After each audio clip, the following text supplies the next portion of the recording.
Hello everyone, welcome back. This is part 2. Today we start with the literature revision.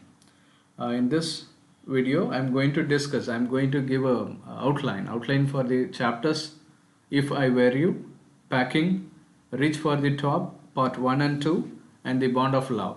So I have four chapters today. That starts with If I Were You, Packing, Reach for the Top 1 and 2, and the Bond of Love. And next, if we have time, we'll move on with No Men Are Foreign, on Killing a Tree, and the Snake Trying, and other lessons from prose also. Okay, so this video we start with the lesson If I Were You, and this is the lesson. It's a play, actually. It's a play. If I Were You, If I Were You, and very interesting play. Two characters. It's like watching movie. When we watch a movie, we criminal villain. He's a criminal intruder. So Gerard is a hero and villain is an intruder. And Gerard was a playwright and he is smarter than the villain intruder that we come to know. The brief outline. So when the play started, the hero was talking, right? He was talking over a phone, and intruder, the criminal who entered, and he wanted to kill. Actual purpose of the intruder is he wanted to kill the hero, that's Gerard. Okay, and he wanted to kill him, and he wanted to take his identity, hero's identity. And behind the scene, we come to know that the person who wanted to, the intruder, the criminal, recent time he killed a policeman and escaped from them. Also, he had studied the Gerard's behavior and the way he, right? And he came to know that he has some resemblance. And when he kills Gerard, when he kills the hero, and he can take his identity and live on his name. Okay, and so this is the purpose of the criminal. Once he entered and he took his gun, he had a gun, and he took his gun and pointed out Gerard and told the purpose of being there. Where Gerard immediately that this is called he's a playwright. Okay, so he can make stories immediately. So when Gerard came to know that the intruder, the criminal, had come to kill him and wanted to take his identity and live, so what he did, Gerard had a plan, immediate plan, that he said that he too had killed someone and wanted to escape from the police, right? It's actually, that's a lie. Gerard lied like that, and he made the intruder, the criminal, to believe. And Gerard offered that he could take the criminal along with him to a safer place. And intruder believed that, and when Gerard opened a cupboard and asked him to enter, that's a way to exit, to go, to escape. And intruder entered first. Gerard closed the door and pushed him, and where his revolver, that gun, intruder, the criminal, had a gun, and it fell down, and Gerard immediately closed that cupboard. So he saved himself. Not only saved himself, also he handed over the criminal to the police. So this shows Gerard was smarter than the intruder. Okay, so that's the outline, and I just read out this few points. Gerard was a playwright. He had to leave his house to deliver props for a rehearsal. Just then, properties, that is props. Just then, an intruder entered his home, the villain. He was carrying a gun.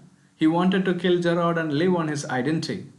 The intruder had committed a murder and was wanted by the police. So he thought of stealing Gerard's identity so that he could live peacefully.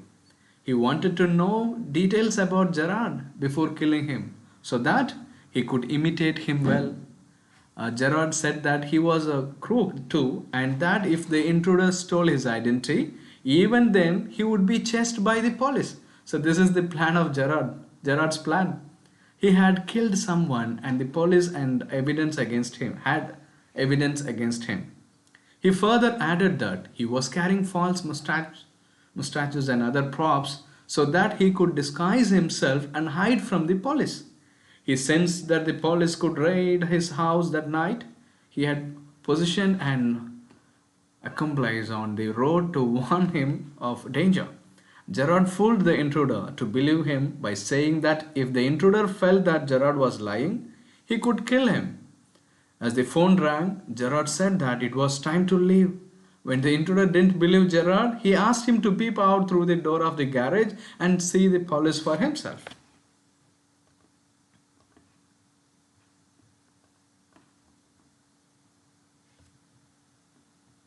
In fact, the door was that of a cupboard. As the intruder bent forward, Gerard pushed him inside the cupboard and locked it. Then he called the sergeant as he would hand over the intruder to the police. So that's the outline, that's the explanation for the lesson if I were you. And this is to know what is the story. The best way to prepare is you need to read the entire chapter. That's the best way to prepare. Next we'll move on with the lesson packing. Packing. The narrator of the story is Jerome. We can see end of the chapter the narrator's name is revealed. Right? Jerome K. Jerome. So Jerome is the narrator and he feels that he is good at packing and he wanted to initiate that.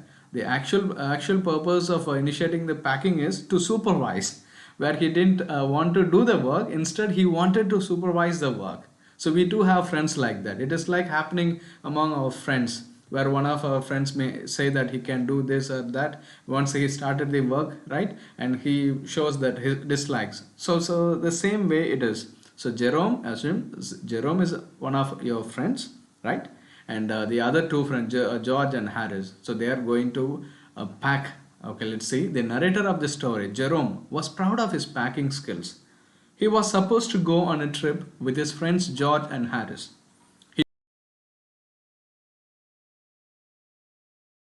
Harris. And Harris cocked his legs on the table, it's like cross leg, and watched Jerome do the packing. But this wasn't what Jerome wanted. When he said that he wanted to do all the packing himself, what he meant was that he was willing to be in charge of everything and direct his friends to work efficiently under his supervision, which means he wanted to supervise, right? He was really pissed at them for just sitting about watching him work. It was uncomfortable for Jerome to just sit idle and see another person work alone. Even he had mentioned in second page of this exact chapter, you can find that he had quoted an old man once he lived with him and where he wanted. So that part, that's an instance that helps us to understand that he didn't want someone to sit idle. Okay, all right. His his energetic nature made him want to get up and superintend. When Jerome packed the bag, Harris pointed out that Jerome had forgotten to pack the boots. See, first thing is boots. So he had to open the bag again and pack his boots in, and just as he was going to close it, he doubted if he had packed his toothbrush. So second one, toothbrush. First boots and second toothbrush. Whenever he would be about to travel, he would get nightmares of forgetting to pack his toothbrush. Then he would wake up and go on to hunt for it. It's like when our parent asks us to close the door, or if you close the door, right? And after some time, immediately we go and check twice whether we have done it or not. Likewise, it is. Then in the morning, he would pack it before he used it, and then he had to unpack again to get it and would pack. Forgetting to put the toothbrush in again, then he had to rush upstairs to fetch it. He always ends up carrying the toothbrush wrapped up in his pocket handkerchief. Sorry, here I don't find time to edit properly. So the word has more space, that spacing. Okay. Anyway, as usual, Jerome had to search the whole bag. He found George and Harris toothbrushes 18 times over, but he couldn't find his own toothbrush. At last, he found it inside a boot, and he had to repack once more. After he was done, George asked him if the soap was in, but Jerome was so exhausted that he just didn't seem to care. But after he striped the bag again, he noticed that he had packed his spectacles, spectacles inside. So boots, toothbrush, now it comes with the spectacles. And he had to open the bag again. Finally, he finished packing at 10:05 p.m. Note down the timing, 10:05 p.m. And now George and Harris decided to pack the food hampers. George and Harris started by showing that they were better than Jerome at packing. Let's see. Jerome was excited to see how they would proceed. As he anticipated, as he expected, they started with breaking a cup. So we know that for Jerome it started with boot, brushes, right, toothbrush, and spectacles. Now George and Harris started by showing that they were better than Jerome at packing, and we know it is mentioned that they started with breaking a cup. They started with breaking a cup. So remember that. So these words help you to follow the order. Okay, next. Then Harris accidentally, where is it? Yes, squashed a tomato by placing strawberry jam on top of it, and then he had to pick out the tomato with a teaspoon. Moreover, George stepped on the butter. Now it was Jerome's turn to sit back and watch them, which irritated them. They stepped on things, put things behind them, and then they were unable to find them when they needed them. They put at the bottom and put heavy things on top of it, which ended up ruining the right. And they poured salt all over the place and did wonders with the butter. George got the butter.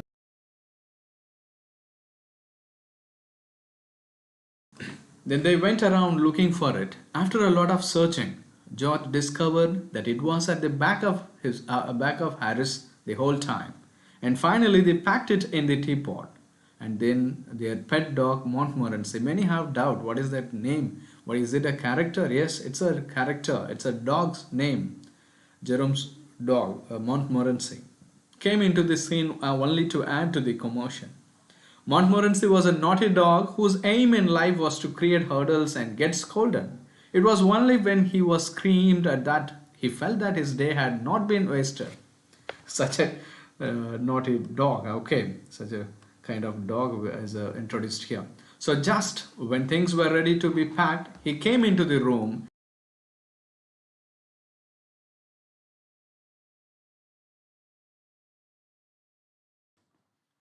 He put his leg into the jam, disorganized the teaspoons, and hampered the lemons. After uncountable obstacles and tremendous efforts, finally the packing was done.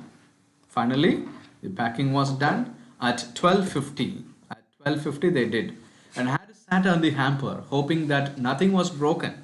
George consoled himself and Harris by saying that if anything was found broken, then it would be because it was already broken. They all were ready for bed and decided to wake up at 6:30. George was already asleep by then, so George and Jerome placed the bath where he could tumble into getting up in the morning and went to bed themselves. So that's it. That's the outline of the chapter, packing. Now we have reached for the top, part 1. It is all about Santosh Yadav. Santosh Yadav. Okay, so we are going to learn about Santosh Yadav. It's a beautiful message, a beautiful message we can carry from this chapter. Right, Santosh Yadav was born to wealthy landowners in Jonia. Jonia was, it's a editing mistake. Jonia was is a place. Okay, village.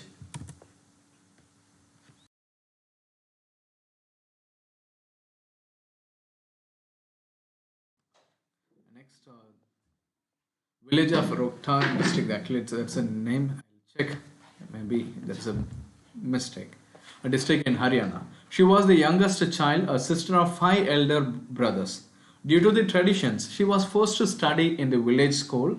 Since childhood, she was opposed to the customs, preferred wearing shorts in opposition to the traditional dresses like salwar kameez. At the age of 16, like other girls in the village, she was forced to get married, but she resisted and insisted upon getting educated before getting married. She took admission in a school in Delhi, but her parents refused to support her.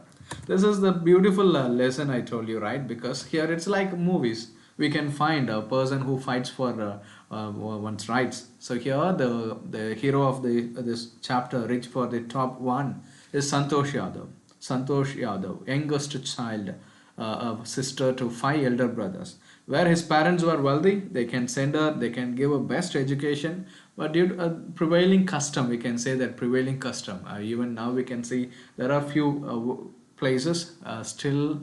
It is nothing is wrong in that. When education part, when we talk about this education part, it should be given, right? Equally, everybody should get the chances and they should be taken to the school, and good education, better education should be given.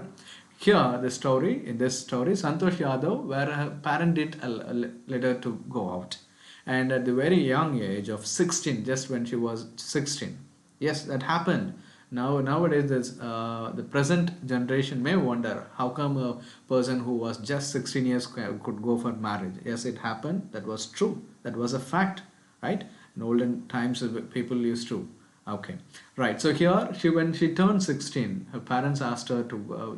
They pressurized her to get into married life, but she said no. And she said no until she gets a good education. She won't. And she was very determined and she stood with her point. And finally, when the parents said they can't help her for the education, she said that she can do part-time job and pay for her education, right? And now they can't say no, and they agreed. It's like I remember, since we don't have time, but anyway, I just want to mention Kalpana Chawla. Kalpana Chawla, if you have time, read about Kalpana Chawla. Even she too had faced the similar situation. It is not about marriage, but going for her education. She was the only one. So he was the one. I think.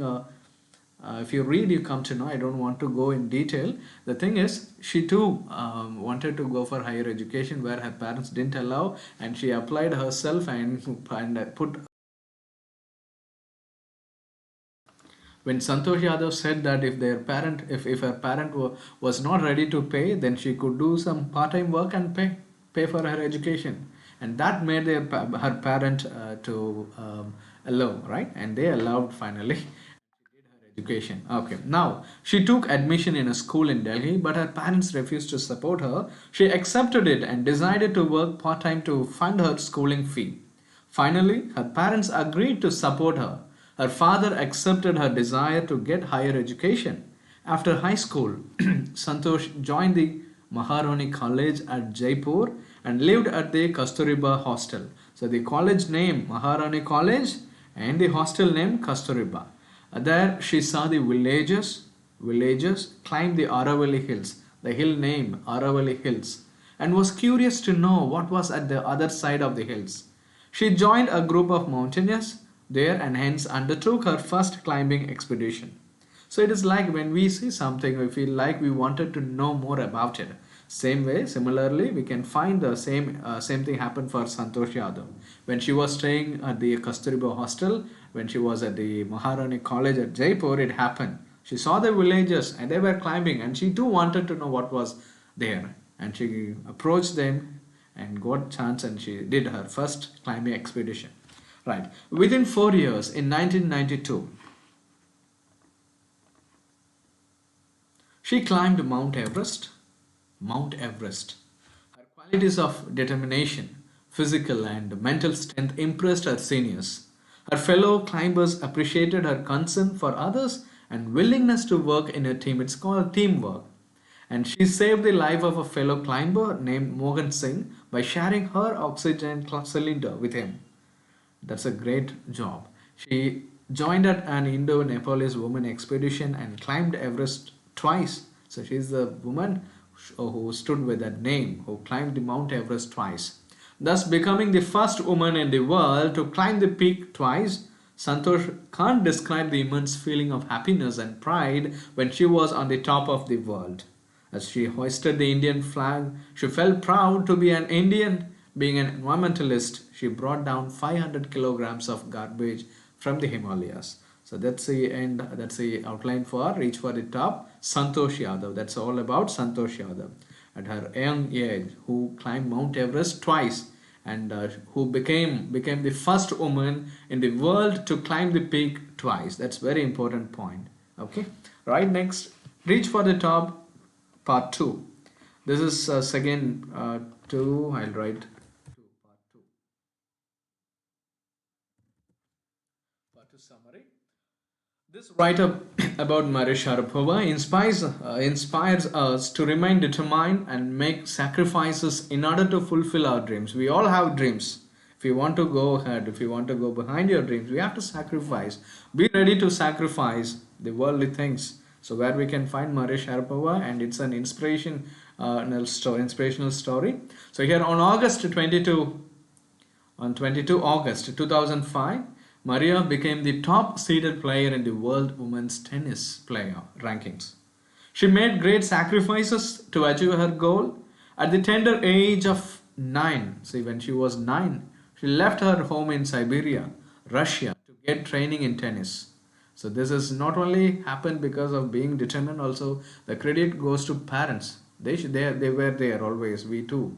Our parents are there all the time, and they take us if we want anything to do, or if it is a birth, definitely they support. So here, when she was at 9, right, she left her hometown in that is Siberia, which is in Russia, to get training in tennis. She went to Florida in USA with her father.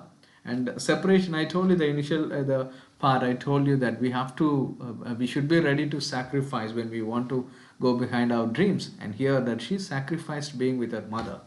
That's the next point. Maria suffered a painful separation from her mother for a period of 2 years. Her mother couldn't join with her.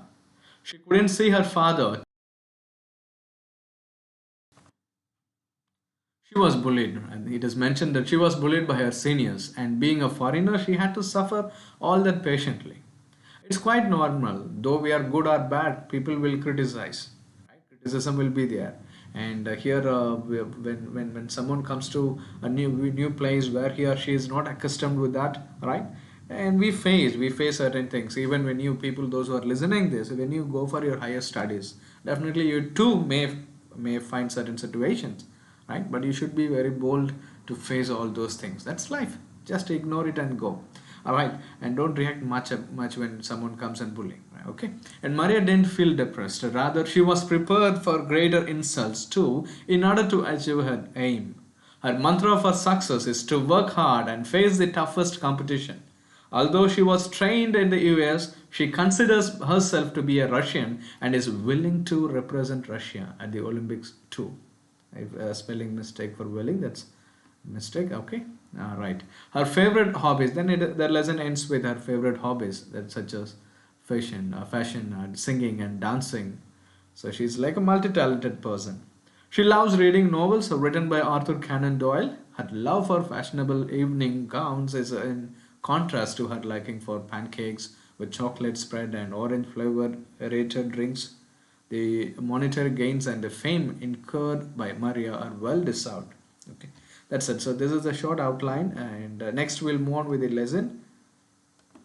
Bond of love. A bond of love. It's a gift. We know people love animals, and very often we can find people who works with their pet dog. Right. So in this lesson, we are going to talk about a bear, and its name Bruno. Later, there are two names. Okay, first they named Bruno, then Baba. So that's a name given to their pet. So in this story, here the narrator went with his friend, and it's an accident. We can say it's an accident. All right, they got they shot a mother bear, and they found a bear cub, the small one, young one, little one. Okay, and the narrator took the bear cub and presented it to his wife.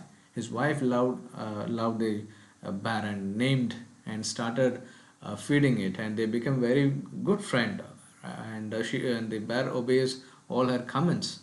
And next, when it grows, the people, we know, right? We know initially when we go with the pet, when it is very small, right? It won't disturb and it won't hurt. When it grows, people have that fear. That's true. Sometimes if anything happens, right? So we should be very careful. So when it grows, they can't keep it at home. So many came with a suggestion, asked them to hand over it to a zoo, right? And finally, though she is unwilling, but she has to do, and she hand over it to a zoo. And when she wanted to meet, they met after some time. But people mentioned, others said that the bear might have forgotten, but it didn't forget. It didn't forget. And when the Bruno, the pet animal, when it saw the owner, right, it expressed its joy, and they spent the time. And later, when she leave, where the narrator's wife wanted to take it back, And it is not easy when it is handed over to a, as a government. Once it becomes, once it turns into a government property, it's not easy to get it back. So they have to follow some certain norms, and again they have to meet the in charge, and the in charge director asks them to meet the superintendent, the head, and again they have to travel back to meet that person and get his approval, like his permission, and came. So all these way, it's a happy ending. Finally it's a happy ending, right? Let's move on with these words. Bond of love. In this story, the narrator highlights the emotional bond shared by his wife and their pet bear Bruno. He got the baby bear in an accident and presented it to his wife. She named the bear Bruno and treated it like a baby. The bear was fed milk with a bottle, and later it started eating different food items. It eats anything and everything, we can say that. He enjoyed eating, drinking everything and anything. Bruno was attached to everyone, including their tenants' children and their pet Alsatian dogs. It would play, run around the house, and even sleep in their bed. If you have a pet, you can easily relate that feel. Okay. One day, accidentally, it ate a poison, barium carbonate, which had been kept in the library to kill mice and rats. Bruno was under a fit of paralysis and was taken to a veterinarian doctor. He was injected twice and finally revived. After a while, Bruno resumed eating normally.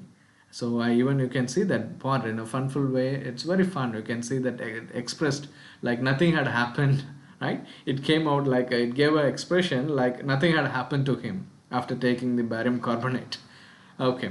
The second incident. After a while, Bruno resumed eating normally. In another incident, he drank a gallon of old engine oil, which the narrator had kept to fight a termite attack. So he had taken that and kept it where there's a naughty bad cub, that is the Bruno. He went and took it. But this time, nothing had happened. This didn't have any ill effect on Bruno. As days passed, Bruno grew bigger but remained sweet and playful. It didn't disturb any. When it grows, right, it didn't disturb as usual. It was very playful and friendly to all. And now the narrator, his son. Okay, I missed the line. Yeah, the narrator's wife changed his name to Baba. Bruno to Baba. This is the second name that they have given, Baba, which was a Hindustani word for a small boy. He had learned a few tricks too. When commanded Baba wrestle or Baba box, he would tackle and overpower the person. When ordered Baba hold gun, he would point a stick at the person. When asked Baba where's baby, he would take out the piece of wood and would cradle it affectionately like a baby. As he was big now, he had to chain because he could harm the tenant's children. So it has to be chained, and they did. The narrator, his son, and their friends advised the narrator's wife to send Baba to a zoo, as he was too big to be kept as a pet. She gave in, and finally, after taking consent from the zoo in charge, they packed Baba in a cage and sent him to the zoo at Mysore. Everyone missed him but felt relieved as it was not comfortable to keep him at home, except the narrator's wife. The narrator's wife missed Baba immensely. Others felt bad, others they missed, but they felt okay because that's not comfortable to keep such a grown one. Okay, but everyone missed him, felt relieved as it was not comfortable to keep him at home. The narrator's wife missed Baba immensely. She cried and worried about him. She wrote letters to the zoo in charge to ask about Baba's well-being. They replied, yes, they replied that Baba was fine, but didn't eat and remained sad, much like her. She would ask her friends visiting Mysore to visit Baba. So if she came to know if anybody went or like, ask them to visit Baba, right? And everyone had predicted that the bear would not recognize her, but she spent 3 hours there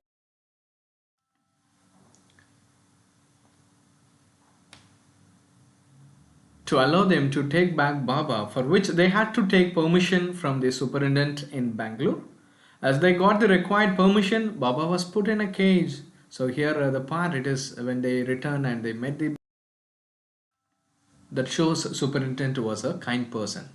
And as they got the required permission, now Baba was put in a cage. The cage kept on top of their car, and Baba was brought back home. They got a special island made for Baba to live on. It was surrounded by a deep, dry pit. Baba was provided with his belongings, a box to sleep in, straw to keep him warm, his stick and piece of wood to play with. The narrator's wife would visit Baba on the island by swinging on a rope tied to a mango tree. She would make the big bear sit in her lap for hours and would pat him affectionately.